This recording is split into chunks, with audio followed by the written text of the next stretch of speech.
Hey guys, स्वागत है आपका हमारे YouTube चैनल में। एंड आज की इस वीडियो में मैं आपको बताने वाला हूं, अगर आप अपने इंस्टाग्राम अकाउंट को हैक होने से बचाना चाहते हैं तो आज की इस वीडियो में आपको कुछ स्टेप्स बताने वाला हूं जिनको आप सही से फॉलो करेंगे तो आपका इंस्टाग्राम अकाउंट कभी भी हैक नहीं होगा।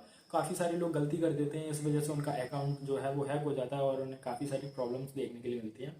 तो आज की इस वीडियो में आपको कुछ स्टेप्स बताने वाला हूँ जिनको आप सही से फॉलो करेंगे तो आपका जो इंस्टाग्राम अकाउंट है वो काफ़ी सेफ रहेगा। तो चलते हैं मोबाइल स्क्रीन पर और आपको बताते हैं कि आपको क्या क्या सेटिंग्स करनी है अपने इंस्टाग्राम अकाउंट में। तो सबसे पहले तो आप मेरे साइड में जो है वो स्क्रीन देख पाएंगे। आपको स्क्रीन देखने के लिए मिलेगी। आपको क्या करना है, सबसे पहले तो आपको इंस्टाग्राम ऐप को ओपन कर लेना है। इंस्टाग्राम ऐप को ओपन करने के बाद यहाँ पे आपको क्या करना है, यहाँ पे आपको अपने अकाउंट में चले जाना है। अकाउंट में आने के बाद यहाँ पे मैंने जो अपनी आईडी है वो लॉगिन करके रखी हुई है। आईडी लॉगिन होने के बाद आपको क्या करना है, एडिट प्रोफाइल पे क्लिक कर देना है। एडिट प्रोफाइल क्लिक करने के बाद आपको यहाँ पे थोड़ा नीचे आना है। नीचे आने के बाद आपको एक ऑप्शन देखने के लिए मिल जाता है पर्सनल इन्फॉर्मेशन सेटिंग्स का। आपको सिंपल से पर्सनल इन्फॉर्मेशन सेटिंग्स पे क्लिक कर देना है। जैसे ही आप इस पर क्लिक करेंगे तो यहाँ पे जो आपकी पर्सनल इन्फॉर्मेशन है वो आपको देखने के लिए मिलेगी। तो जैसे मैंने इस पर क्लिक किया तो यहाँ पे आपको कॉन्टैक्ट इन्फॉर्मेशन जो है वो देखने के लिए मिल जाती है, जिसमें आपका जो मोबाइल नंबर है और ईमेल है वो आपको पता होना चाहिए कि ये आपका ईमेल है और आपका मोबाइल नंबर है। किसी दूसरे का मोबाइल नंबर या फिर ईमेल तो नहीं लगा है। और यहाँ पे ईमेल ऐड भी है या नहीं है वो भी आपको चेक कर लेना है। तो यहाँ पे आपकी जो कॉन्टैक्ट इन्फॉर्मेशन है आपको इस पर क्लिक कर देना है। इस पर क्लिक करने के बाद आपकी जो ईमेल है अगर ऐड नहीं है या फिर मोबाइल नंबर ऐड नहीं है और या फिर किसी दूसरे का मोबाइल नंबर ऐड है तो आपको उस पर क्लिक करके सबसे पहले इसको डिलीट नंबर पर क्लिक करके डिलीट नंबर या फिर डिलीट ईमेल कर देना है। उसके बाद जो अपना मोबाइल नंबर है या फिर आप न्यू नंबर ऐड करना चाहते हैं तो उसको ऐड कर सकते हैं। तो आपको अपना जो मोबाइल नंबर है और ईमेल है वो यहाँ पे चेक कर लेना है ऐड है या नहीं है। और अगर ऐड नहीं होता है तो आपको ऐड कर लेना है, ठीक है। तो ये सबसे ज़रूरी है क्योंकि जब भी आपका अकाउंट जो हैक होता है तो आप लॉगिन करने की कोशिश करते हैं तो उसमें आप अपने रिकवर अकाउंट करने के लिए आप या तो मोबाइल नंबर डालते हैं या फिर ईमेल डालते हैं। तो ये सबसे इंपॉर्टेंट है, आपको अपने मोबाइल नंबर और ईमेल को यहाँ पे सेलेक्ट करके रखना है, आपको ऐड करके रखना है। इतना करने के बाद आपको बैक चले जाना है। बैक जाने के बाद आपको यहाँ पे अपने अकाउंट में ऊपर 3 लाइन्स देखने के लिए मिलेंगी, आपको उस पर क्लिक कर देना है। इस पर क्लिक करने के बाद यहाँ पे आपको एक ऑप्शन देखने के लिए मिलेगा अकाउंट सेंटर का। आपको सिंपल से अकाउंट सेंटर पे क्लिक कर देना है। अकाउंट सेंटर पर क्लिक करने के बाद यहाँ पे आपको एक ऑप्शन देखने के लिए मिलेगा पासवर्ड एंड सिक्योरिटी का। आपको पासवर्ड एंड सिक्योरिटी पे क्लिक करना है और यहाँ पे आपको काफ़ी सारे ऑप्शंस देखने के लिए मिलेंगे और इन सभी ऑप्शंस के बारे में आपको बताऊंगा। तो यहाँ पे सबसे पहला ऑप्शन है चेंज पासवर्ड का। अगर आप पासवर्ड चेंज करना चाहते हैं या फिर आपको पासवर्ड पता नहीं है तो आप सबसे पहले फॉरगेट पासवर्ड कीजिए और अपने पासवर्ड को पता कीजिए। तो यहाँ पे आप चेंज पासवर्ड ही कर सकते हैं। लेकिन अगर आप यहाँ से चेंज पासवर्ड करेंगे तो जैसे आप इस पर क्लिक करेंगे और अपना जो पासवर्ड है वो चेंज करेंगे तो यहाँ पे करंट पासवर्ड मांगता है। तो आपको फॉरगेट पासवर्ड पे क्लिक कर देना है अगर आपको करंट पासवर्ड नहीं पता है। तो सबसे पहले तो आपको पासवर्ड भी पता होना चाहिए। पासवर्ड पता होने के बाद आपको दूसरा ऑप्शन देखने के लिए मिलता है 2 फैक्टर ऑफ ऑथेंटिकेशन का। यहाँ पे ये काफ़ी इंपॉर्टेंट ऑप्शन है। अगर आप इसको ऑन रखते हैं तो आपका जो अकाउंट है वो काफ़ी हद तक सेफ हो जाता है, क्योंकि 2 फैक्टर ऑफ ऑथेंटिकेशन करने से आपके मोबाइल नंबर पर एक कोड आएगा और जब तक कोई भी बंदा लॉगिन करेगा या फिर आप ही लॉगिन करेंगे और जब तक वो कोड नहीं डालेंगे तब तक आप अपने अकाउंट को लॉगिन नहीं कर पाएंगे। तो यहाँ पे 2 फैक्टर ऑफ ऑथेंटिकेशन पे क्लिक करेंगे और अपनी आईडी पे क्लिक करेंगे और यहाँ पे आपको 3 ऑप्शन देखने के लिए मिल जाते हैं। यहाँ पे पहले ऑप्शन है ऑथेंटिकेशन एप्लीकेशन और टेक्स्ट मैसेज SMS और व्हाट्सएप का।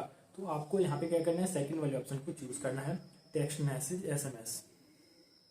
तो इसको चूज करने के बाद आपको नेक्स्ट पे क्लिक कर देना है। नेक्स्ट पे क्लिक करने के बाद यहाँ पे जो आपका नंबर है वो आ जाएगा। अब आपको यहाँ पे कंफर्म नंबर कर देना है कि यही आपका नंबर है। और जैसे मैं कंफर्म नंबर पे क्लिक करूँगा तो यहाँ पे इस नंबर पे एक कोड हमें देखने के लिए मिलेगा, जिस कोड को हमें यहाँ पे डालना पड़ेगा, ठीक है।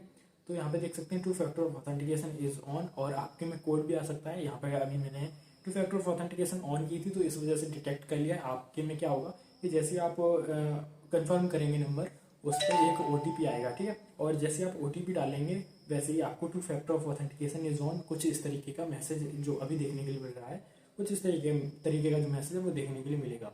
अब यहाँ पे मैं डन पे क्लिक कर देता हूँ। डन पे क्लिक करने के बाद अब आप देखेंगे टेक्स्ट मैसेजेस SMS जो है वो ऑन हो चुका है। तो इस तरीके से आपको क्या करना है, 2 फैक्टर ऑफ ऑथेंटिकेशन को भी ऑन कर लेना है। 2 फैक्टर ऑफ ऑथेंटिकेशन ऑन करने के बाद आपको बैक चले जाना है।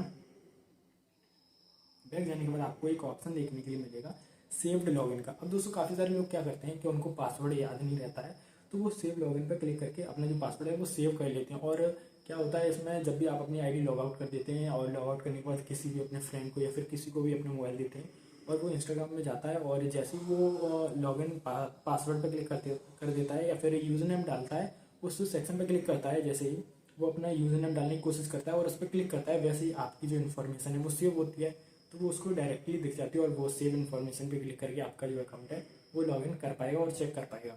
तो आपको अगर पासवर्ड याद रहता है तो ठीक है, अगर नहीं रहता है तो आप सेव लॉगिन पे क्लिक करके और यहाँ से सेव लॉगिन इसको ऑन कर सकते हैं। इसको ऑन करने के बाद और अगर आप चाहते हैं कि आपको अपना पासवर्ड याद रहता है तो आप इसको ऑफ कर दीजिए। ऑफ करने के बाद आपको बैक चले जाना है। बैक जाने के बाद आपको यहाँ पे एक ऑप्शन देखने के लिए मिलता है where you are login in. तो ये काफ़ी इंपॉर्टेंट ऑप्शन है, क्योंकि जब भी आप काफ़ी सारे फ्रेंड्स के एक मोबाइल में अपना जो अकाउंट है वो लॉगिन कर देते हैं और लॉग आउट करना भूल जाते हैं, तो आप अपने ही मोबाइल से उनके मोबाइल में जो आपका अकाउंट लॉगिन है उनको लॉग आउट कर सकते हैं इस ऑप्शन की मदद से। Where you are login in, आपको इस पर क्लिक कर देना है और यहाँ पे आपको अपनी आईडी पे क्लिक करना है।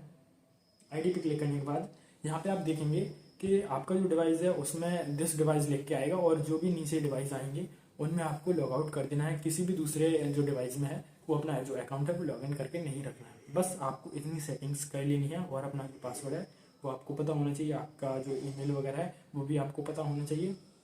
और इतना करने के बाद बस आपकी प्रॉब्लम फिक्स हो चुकी है और अब आपका जो अकाउंट है वो काफ़ी हद तक सेफ हो चुका है। बस आपको अपने ईमेल को याद रखना है और पासवर्ड को याद रखना है और आपका जो मोबाइल नंबर ईमेल है वो सही लगा होना चाहिए। 2 फैक्टर ऑफ ऑथेंटिकेशन जो है वो इनेबल होनी चाहिए और आपका अकाउंट सेफ हो जाएगा। तो दोस्तों इस तरीके से आप अपने अकाउंट को काफ़ी हद तक सेव कर सकते हैं। अगर वीडियो अच्छी लगती है तो इस वीडियो को लाइक कर दीजिए, चैनल को सब्सक्राइब कर दीजिए। मिलते हैं ऐसी न्यू लेटेस्ट वीडियो के साथ।